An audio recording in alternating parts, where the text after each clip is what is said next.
salvo que siga viendo así, ¿no? Como que se ve medio raro. Ahí está. A ver. Sí, estoy teniendo. Ahí está. Bueno, código de detección de errores es el tema que vamos a ver.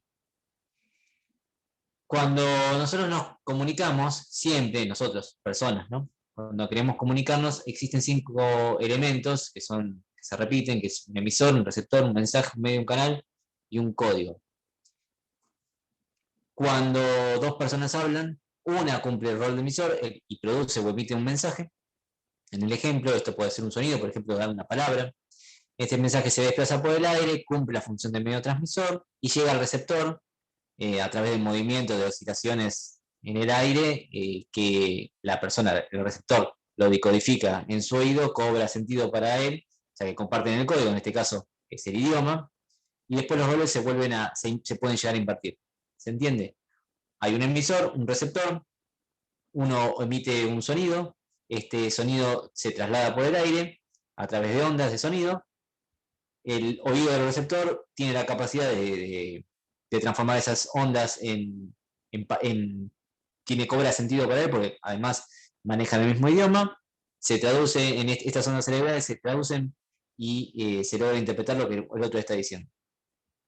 En una computadora pasa algo muy similar. Por ejemplo, si hacemos un paso de datos, como estuvimos viendo en el tema de jerarquía de memorias, entre la memoria RAM y la caché, la RAM en ese caso es el emisor, la caché el receptor, la cadena de bits es el mensaje, el bus es el medio de comunicación. Estas memorias tienen que compartir el código de mensaje, es decir, tienen que compartir el mismo lenguaje. Como también nosotros después en algún momento tenemos que entender y compartir el lenguaje de la máquina, si no, no entenderíamos o no sabíamos cómo comunicarnos.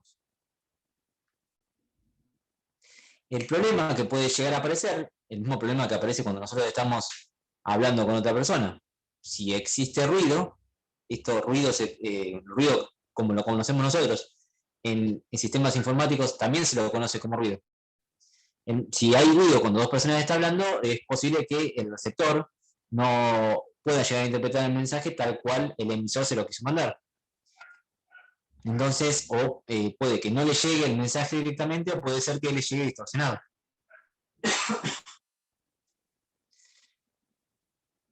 Entonces, ¿por qué se pueden dar estos ruidos en una computadora? Y por los campos magnéticos, interferencias, ruidos eléctricos, caída de tensión. Así como nosotros, si uno está hablando, en este caso yo estoy hablando, y atrás mío empiezan a poner música, ese ruido impedirá que el mensaje le llegue a ustedes. Bueno, en las computadoras, que haya un campo magnético cerca, que haya algún tipo de interferencia, una caída de tensión o algún ruido eléctrico dentro de la misma máquina, puede pasar que cuando se está pasando datos de un lugar de la computadora hacia otro, no llegue de la misma manera con la misma finalidad que un mensaje fue transmitido.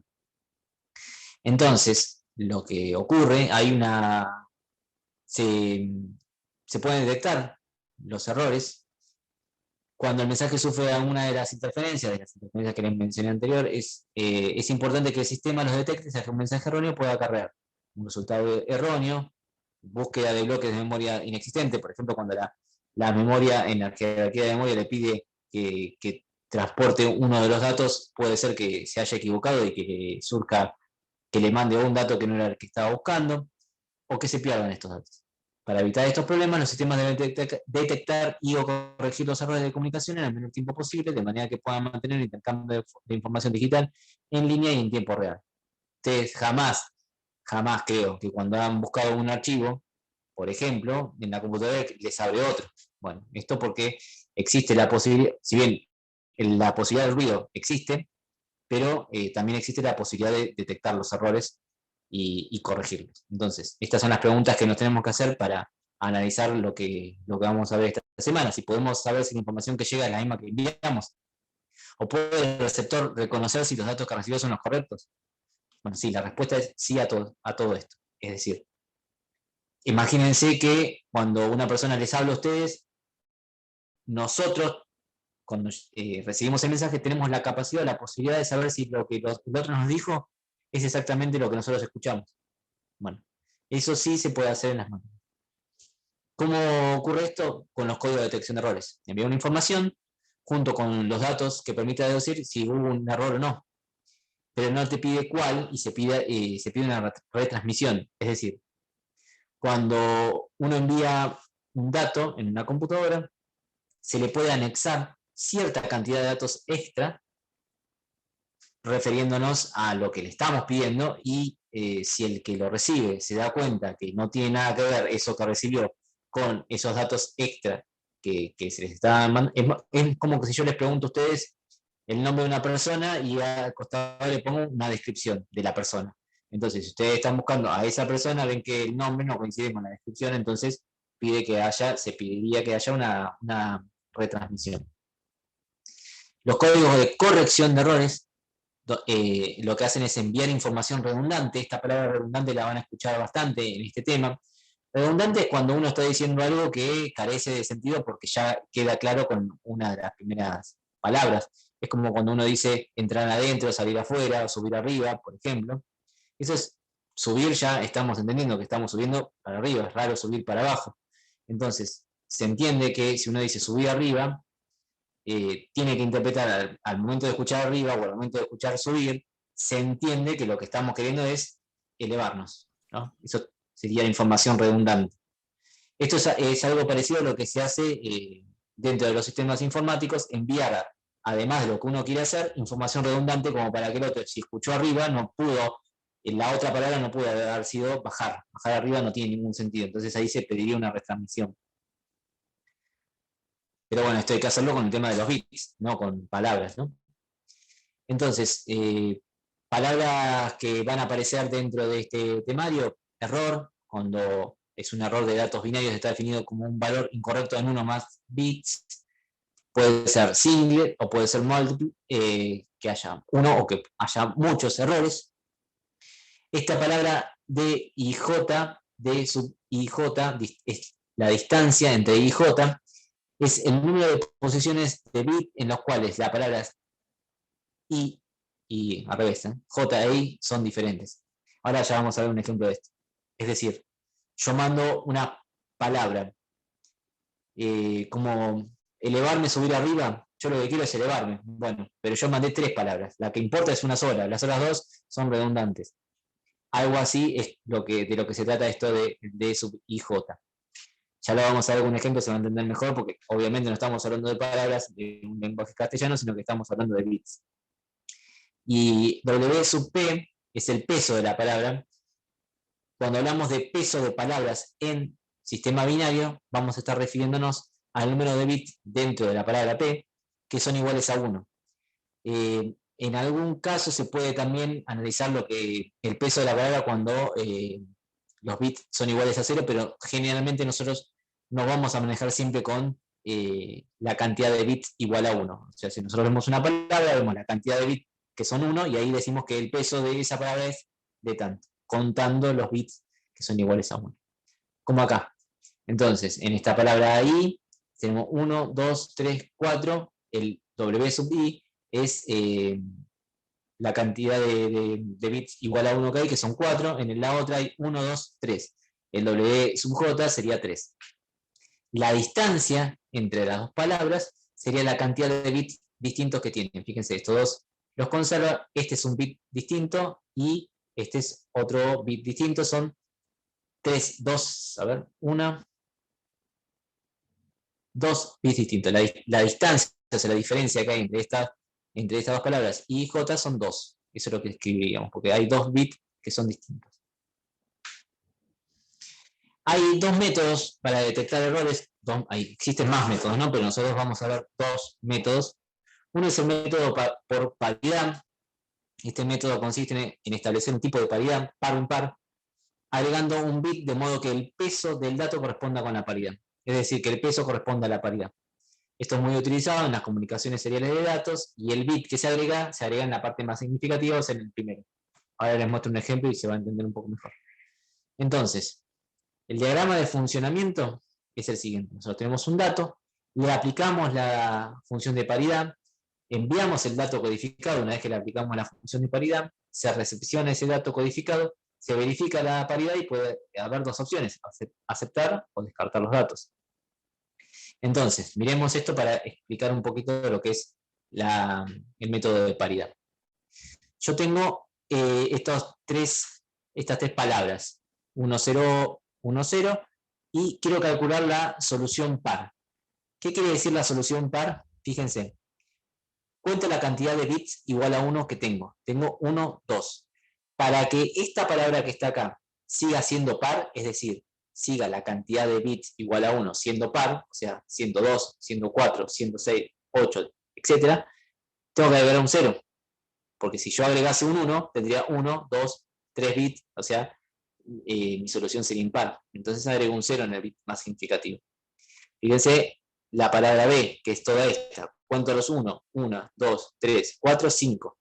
Para que la cantidad de unos sea par, lo que tengo que hacer en el bit más significativo es agregar 1, porque si agrego 1, tengo 1, 2, 3, 4, 5, 6.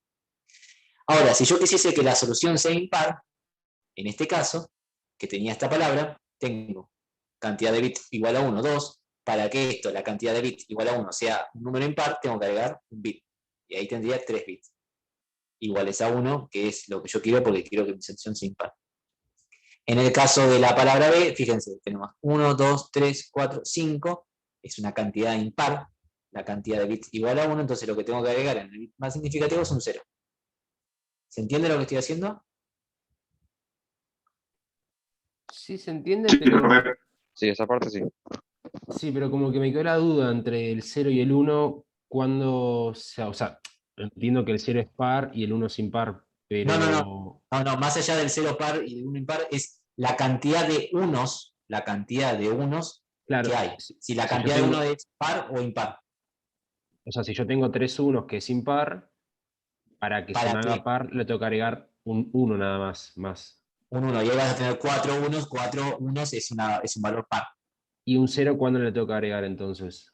Si querés, como tenés 3 menos 1, si querés que siga siendo impar, ya con 3, 1 es impar. Si querés que siga Claro. siendo impar, le agregás un 0. Ah, ahí está, listo. Joya, ahí entendí. Entonces, ¿qué es lo que ocurre acá? Si yo te mando una cantidad de datos, por ejemplo esta, y yo te digo, la cantidad de unos es par, y vos recibís esto, ahí te das cuenta que la cantidad de unos es impar cuando vos lo recibís, porque se le puso un 1 adelante. Entonces, yo te digo que la cantidad de unos es par y vos recibís este número, bien, ahí ya te das cuenta que es correcto lo que te han enviado. Es una manera de detectar errores, pero bueno, se puede detectar errores cuando los datos difieran en un solo bit. Pero si difieren en más bits y tampoco te lo corrige y tampoco te dice cuál es el bit que te mandaron de manera errónea al momento de determinar si la cantidad de bits iguales a 1 es par o impar. Es una manera, es un algoritmo que se utiliza. Pero bueno, deja mucho que desear este algoritmo. Hay un solo ejercicio que ustedes tienen que hacer esto. Lo que nos importa, lo que tiene más renombre en este tema, es el método de detección de errores por Richard Hamming. Lo hizo en 1950, es una extensión de un método que ya existía. Si lo buscan ustedes, es un método, fíjense el año en el cual generó este método, piensen cómo eran las computadoras en esa época, por lo cual entiendan que es un método con bastante eficiencia a lo hoy. Pero es un algoritmo que nos va a servir para poder entender cómo van a ser otros métodos que van a ver más adelante. Pero en principio, bueno, nos quedamos con esto. Lo que hace Hamming, divide el mensaje en dos partes. Usa mucho lo que les había mencionado antes, que es el tema de la redundancia. Envía los datos del mensaje y te envía un paquete de bits redundantes para que vos verifiques el mensaje. Es como les decía hoy con las palabras. Yo te digo algo y te digo un montón de otras características de ese mismo algo para que vos o ves ese algo o ves las características, entonces ahí podés darte cuenta si lo que te han enviado es correcto o no. Bueno, lo mismo, el mismo funcionamiento muy parecido al de antes. Nos envían un dato, fíjense, el dato que nos van a enviar ahora es también 0011. Se le aplica la función de Hamming. Si se le aplica la función de Hamming, entonces se le agregan más datos. A este 0011, entre medio de de la palabra se le empiezan a colocar más datos. Ahora les voy a decir en qué partes en particular se agregan estos datos. Estos datos que se agregan son datos de redundancia. Fíjese, lo que estaban en negro eran los datos originales, los que están en azul son los datos agregados, los datos redundantes. Lo que el receptor recepciona es el dato codificado. O sea, yo envío esto, se le aplica la función de Hamming y lo que recibo es esto. Entonces, después se verifica por Hamming, se trata de diferenciar cuáles son los datos redundantes, cuáles son los datos originales, y se acepta o se corrigen los datos. Ahora ya vamos a ver en un ejemplo, va a quedar mucho más claro, quédense tranquilos. Pero bueno, básicamente esto es lo que va a pasar. Se envía un dato, a ese dato se le agregan datos redundantes. Cuando se aplica la función de Hamming, obviamente a partir de un algoritmo uno puede diferenciar qué es lo redundante y qué es lo que es dato, se compara y ahí uno puede establecer si lo que recibió es correcto o no, si se acepta o se corrige. El método de Hamming, esto es importante, esto es pregunta, ¿vieron de esas preguntas teóricas que después les aparecen en los exámenes parciales? Típica pregunta. Con respecto a lo que es la diferencia con el método de paridad. El método de Hamming les permite reconocer dónde está el error y corregirlo. El método por paridad no. Te dice que hay un error, pero no te dice dónde. Corregirlo significaría, si te das cuenta de que el error es un 0, pon un 1. Si te das cuenta de que el error es un 1, pon un 0. No hay mucha vuelta. Bien, vamos ahora a ver un ejemplo de lo que es el algoritmo de Hamming. Profe, espera, el de Hamming dijiste que permite corregir errores. Permite detectar un error y corregirlo. Bien, El gracias. de paridad no. Te dice que hay un error, pero no te dice dónde. Entonces, sabés que hay un error, entonces lo que te permite el método de paridad es decirle al emisor, mandámelo de vuelta. Lo que te permite el método de Hamming, ni siquiera tenés que pedir que te lo mande de vuelta, sino que ya sabes dónde está el error y te permite corregir. Esa sería la ventaja que tiene el método de Hamming. ¿Dónde es que se agregan los datos de redundancia? Se agregan en lo que son las potencias de 2. 2 a la 0, 2 a la 1, 2 a la 2, 2 a la 3, 2 a la 4 y así, dependiendo de la cantidad de datos que haya. Entonces, yo en principio tengo que saber lo siguiente. Me van a dar, por ejemplo, me van a dar una palabra que es esta que está acá. Esta palabra tiene 1, 2, 3, 4, 5, 6, 7 datos. Entonces, yo lo que tendría que hacer es ubicar, en una tablita así como la que están viendo ustedes, ubicar donde están los lugares, o sea, si yo empiezo, imagínense, este es el primer lugar, segundo lugar, tercer lugar, cuarto lugar, sí. Donde están lo que son las potencias de 2, ahí voy a tener valores redundantes. Entonces, ¿dónde están las potencias de 2? La primera potencia de 2 es 2 a la 0 en 1. La segunda potencia de 2 es, es a la 0, después a la 1, después a la 2, después a la 4, después a la 8. Como en este caso tengo solamente 7, no hace falta agregarle más cantidad. Entonces, donde tengo valores de redundancia son en las potencias de 2. Donde no hay potencia de 2, siempre piensen esto que está escrito acá como si fuese un vector. Donde no son potencias de 2, ahí tengo que agregar los datos. ¿Los datos quiénes son? Estos. Ahora, cuando arranquemos se van a dar cuenta. Entonces, arranco escribiendo la palabra original, pero solamente en el lugar de los datos. Entonces me fijo.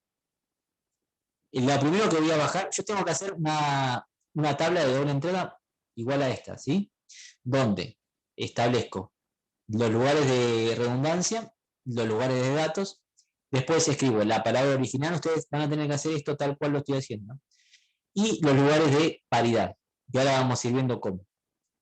En primer lugar, lo que tengo acá son los datos escritos en números binarios. El lugar 1, el lugar 2, el lugar 3, todos estos escritos en binario. ¿Se ven? Si no se ve, lo tendrían que recordar. Cómo escribir los primeros, el 1, el 2, el 3, el 4, el 5, así, en binario. Lo primero que voy a hacer es bajar de los lugares de los datos, los que terminen en 1, fíjense, este lugar termina en 1, este lugar termina en 1, este termina en 1, este termina en 0, este dato no lo bajo. este termina en 1, por eso lo bajo, este termina en 0, no lo bajo. ¿Se ve? Este termina en 1, lo bajo. Esto es un algoritmo, no le busquen la vuelta, no le busquen la explicación porque no la van a encontrar, tampoco les interesa. Es un algoritmo, es una manera paso a paso de hacer algo.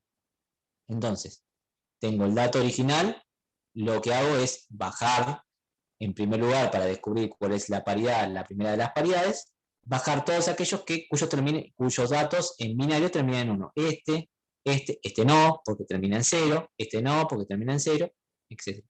Y me fijo el tema de la paridad. ¿Cuántos unos yo tengo que agregar acá en el primer lugar para que la cantidad de datos sea un valor par? Fíjense, tengo 1, o sea, mi peso sea par. Tengo 1, 2, 3, 1. ¿Qué es lo que tengo que agregar acá? Un 1. Entonces escribo un 1 acá. Después, lo que hago es lo siguiente. Vuelvo a bajar aquellos datos donde mi segundo lugar en mi descripción binaria de la posición sea también un 1. O sea, acá no, porque es un 0, acá no, porque es un 0, acá sí, porque es un 1 acá también, acá no, acá sí, acá también. Y vuelvo a contar. ¿Cuántos unos tengo? Tengo 1, 2. Por lo tanto, ya mi paridad es par. Así que en mi lugar 2, que va a ser acá, ¿qué tengo que poner? Un 0. ¿Por qué? Porque tengo 1, 2. Números 1, o sea, ya es par. Por lo tanto, para completar, para que siga siendo par, tengo que escribir un 0. Y es lo que hago. Escribo un 0.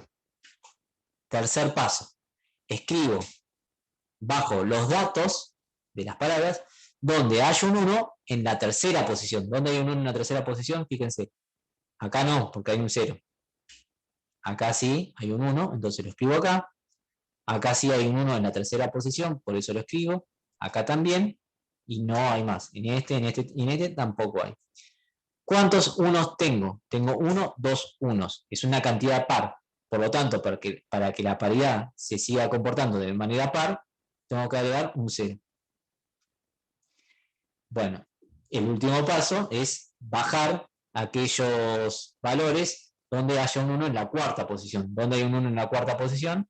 Solamente acá, acá y acá. Hay un 1, este 1 no va, este negro que está acá, no iría todavía. Hay un 1, es una cantidad impar. Para que siga siendo par, lo que tengo que hacer es agregar otro 1. Bien. Una vez que yo hice todo eso, pues ya agregué todos los valores redundantes, obtengo que mi palabra total es esta que está acá abajo. O sea, tengo los datos originales y tengo la palabra más los valores redundantes que yo fui consiguiendo. ¿Se entiende lo que hice? No les pido que se lo acuerden, todavía lo van a tener que ver varias veces, pero si se fue entendiendo lo que fui haciendo. Profe, tengo una duda yo. ¿Cómo ubicaste la palabra original? La ubiqué, fíjate, ves que tenés P, P sub 1, P sub 2, D sub 1, ¿sí? ¿Hasta ahí Sí. estamos? Bien. ¿Por qué puse D sub 1 en el tercer lugar? Porque los primeros dos lugares se los designé a lo que serían, si lo pensás en posiciones, a lo que serían las potencias de 2. Las potencias de 2, 1, 2, 4, 8. Entonces, en el primer lugar elegí para un bit de paridad, en el segundo también, en el tercero no, en el cuarto sí, quinto, sexto, séptimo, en el octavo sí. El próximo sería si tuviese 16 lugares. Claro. Ahí ubicaría otro bit de paridad. Entonces, así es como fui ubicando la palabra original. En todos los lugares que corresponden a un dato y que no corresponde a una potencia de 2. Profe, cada vez que vas bajando, o sea, en el P sub 1, P sub 2, tenés que ir desplazándote de izquierda a derecha también, ¿no? O como No, eso casualidad, no. es casualidad. Ah, ok, En ok. este caso sí, pero es porque, fíjate, lo que yo fui haciendo es primero elegir los que terminaban en 1. Este no, justo de casualidad, porque el cuarto lugar, como este que estaba acá, tiene un 1 acá. Sí, tendría que probar con D sub 8, D sub 9, D sub 10 y fijarme dónde es que aparece un 1. Obviamente lo estoy haciendo con 4 bits nada más, ¿no? porque ya sé que no necesito más bits para poder representar esta cantidad de valores que hay acá, ¿no? Si tuviese más, tendría que representarlo con 5 bits. Profe, vos en el peso 1 bajaste todo lo que tenían con 1, ¿no? Vamos de vuelta. Bien. Arranqué acá. ¿Por qué puse estos datos? Por ejemplo, a ver, esta es la palabra, todos los que terminan en 1. Este termina en 1, ¿no? Este no, bueno, pero tampoco es dato. Este termina en 1. Este termina en 0. Este no lo voy a bajar acá. Este termina en 0, no lo voy a bajar. Ahí lo hago. ¿Ves? Cuento los unos. 1, 2, 3. Para el primer bit de paridad, como son 3 y yo quiero que sean pares, siempre vamos a querer que sea pares. Es raro que se les pida que sea la cantidad impar, pero eso tendría que ser un diálogo entre emisor y receptor, ¿no? Como son 3. ¿Y por qué lo bajaste con, por ejemplo, el de 1 con 0 y el de 2 con 1? ¿Por qué el valor Porque ya era original la que palabra tenía? original así, ¿no? Ah, Claro, la bien. palabra original era así. Bien, bien, bien. Para que esto siga siendo impar, para que esto sea par, es impar originalmente, lo que tengo que agregar acá es un 1, porque tengo 3. Y 3 es impar. Para que sea par tengo que llevarlo a 4, para tener 4, 1. Entonces le agrego un 1. Y bajo los que tengan un 1 en la segunda ubicación. Acá no, acá sí, acá no, acá sí y acá sí. ¿Cuánto? 1, 2. Listo, ya es par, entonces no tengo que agregar nada. O sea, nada, tengo que agregar un 0. Y así fuesen. Lo van a tener que mirar varias veces esto, pero bueno, por lo menos que cuando se los expliqué, cuando ustedes vuelvan a ver el video, que sepan qué fue lo que se estuvo haciendo, ¿no? ¿Se entiende por ahora? Sí, sí. Bueno. Pero hasta ahora no hicimos nada, porque lo que queremos, nuestro objetivo era detectar errores. Ahora no, lo único que vimos es cómo nos llega a nosotros la palabra. La palabra más la redundancia. No hicimos nada todavía, ¿no? Porque todavía no terminó. Y entonces, nosotros teníamos, nuestra palabra almacenada era esta, que la habíamos obtenido con los bits de datos más los bits de redundancia. Vamos a meterle un error. ¿Qué es meterle un error? Donde había un 1, por ejemplo, ponen un 0. O donde había un 1, ponen un 0. Entonces, volvemos a hacer de nuevo, pero con esta palabra, ahora, nuestro mismo procedimiento. Escribimos la palabra sin los bits de redundancia, porque los bits de redundancia ya sabemos dónde van ubicados, en las posiciones que son potencia de 2, eso recuérdenlo, 1, 2, 4, 8, hasta 8 llegamos, pero si hubiese más tendría que ir 16, 32, etc. Y hacemos lo mismo. Entonces, volvemos a bajar los mismos los valores que tengan en la primera de los lugares un 1. Acá, acá, acá, este y este. Contamos 1, 2. Entonces, ¿qué tenemos que poner el primer bit de paridad? Un 0, porque ya tenemos todo lo que es la paridad. Nos fijamos en el segundo lugar, tenemos un 1, para que esto siga siendo par, lo que nos falta es otro 1. Bajamos los que tienen un 1 en la tercera posición, tenemos 1, 2, hay dos valores 1, quiere decir que ya es par, o sea que tenemos que agregar un 0. Nos fijamos en la última de las posiciones, tenemos todos ceros, para que esto siga siendo par, o sea, como tenemos 0, 1, agregamos un 0. Y ahora lo que hacemos es lo siguiente, ya tenemos, de nuevo, ¿cuál es la paridad almacenada que nosotros teníamos? Era esta. ¿Qué me refiero con la paridad almacenada? Los valores que habíamos detectado originalmente en la palabra era 1, 0, 0, 1, en los que habíamos puesto en la parte anterior, cuando hicimos lo anterior. Y lo que tenemos nosotros ahora, perdón, la paridad, lo que teníamos originalmente era esto, y lo que tenemos ahora es esto. Entonces comparamos los bits de paridad, los bits de redundancia que habíamos escrito originalmente con los bits de redundancia que nos da ahora. Y allí podemos comprobar que estos son distintos, estos son distintos, estos son iguales, estos son distintos. Así que ya encontramos, o sea, con que encontremos uno, ya nos damos cuenta que hay un error. O sea, solamente, ¿cómo nos damos cuenta que hay un error? Porque son distintos los bits que teníamos almacenados originalmente con los bits, estos son los que teníamos almacenados originalmente con los que terminamos de calcular ahora. Entonces, una vez que encontramos que hay al menos uno que esté, o sea, voy a esto, cada vez que encontramos un error ponemos un 1. Cada vez que encontramos algo que esté perfecto, ponemos un 0. Entonces, lo que hacemos después es esto, este número lo escribimos de esta forma, 1, 1, 0, perdón, al revés, digo, 1, 0, 1, 1, de atrás para adelante, porque este vendría a ser el peso 1, el peso 2 de los bits de paridad. Si esto lo traducimos al lenguaje decimal, nos da 11. Quiere decir que el error está en el bit 11. Si nosotros contamos 11, empezando de izquierda a derecha, veremos que el bit número 11 es el que está equivocado. Lo que tendríamos que hacer es corregirlo. ¿Cómo lo corregimos? Cambiándolo. Si teníamos un 0, tenemos que poner un 1. Y esa es la manera de darnos cuenta dónde está el error. No sé si se entendió esta parte. Más o menos, ¿lo podrías repetir más o menos lo último? ¿De dónde? De la anterior, me parece. Desde acá hasta acá hicimos lo mismo que antes. Bien. Y entonces Esto es ¿Cómo, exactamente cómo igual. reemplazás con el para solucionar el error? Eso como que no entendí muy bien. Con los últimos 3 de ahí. ¿Cómo darte cuenta que hay un error? ¿Cómo cambiar el error? O sea, nosotros tenemos una, o sea, cuando introducimos un error, ¿cómo lo cambiamos? Es el Si contrario a ese. es el contrario, claro. Si tenías un 0, pones un 1. Si tenías un 1, pones un 0. Ah, listo. Ah, bien, bien. Son binarios, o sea, no hay mucha vuelta. Lo que llevamos hasta acá, esto se venía haciendo igual que antes. Lo que tengo que escribir acá, donde dice cálculo de paridad, son los valores que me daban 0, 1, 0, 0. Este es el cálculo de paridad. Y esto es la paridad almacenada que yo tenía originalmente en la palabra mía.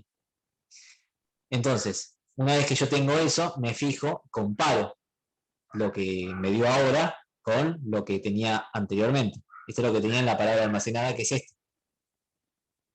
¿Cómo me doy cuenta que estos son los redundantes? Porque son los bits que están ubicados en las potencias de 2. Y ahí comparo. Cada vez que encuentro un error, pongo un 1. Ya cuando encuentro uno, ya es error, ¿no? Cada vez que encuentro un error, pongo un 1. Cada vez que algo está bien, pongo un 0. Una vez que encontré y puedo escribir esto que está acá, la comprobación, lo paso a binario, que vendría a ser el número 1010.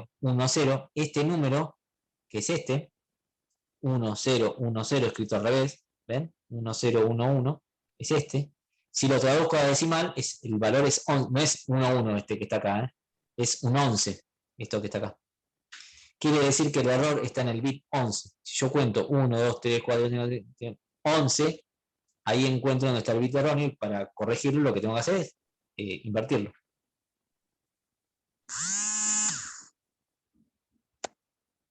¿Se entiende lo que hice? Sí, sí. Profe, creo que lo de la paridad almacenada creo que sé qué es, pero por las dudas te pregunto, ¿serían las posiciones de la palabra original que no En, pusiste en potencia 2. Ah, bien, perfecto, listo.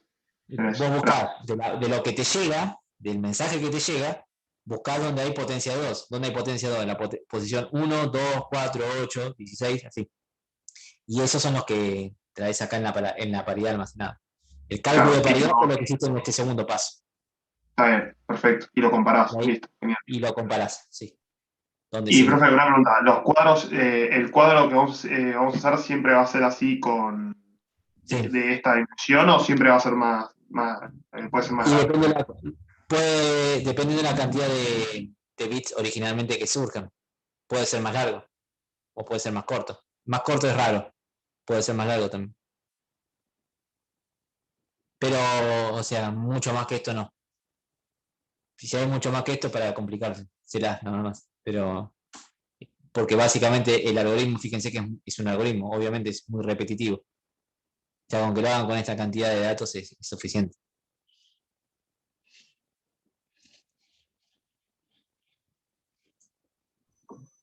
¿Sigue, profe, o eso es todo?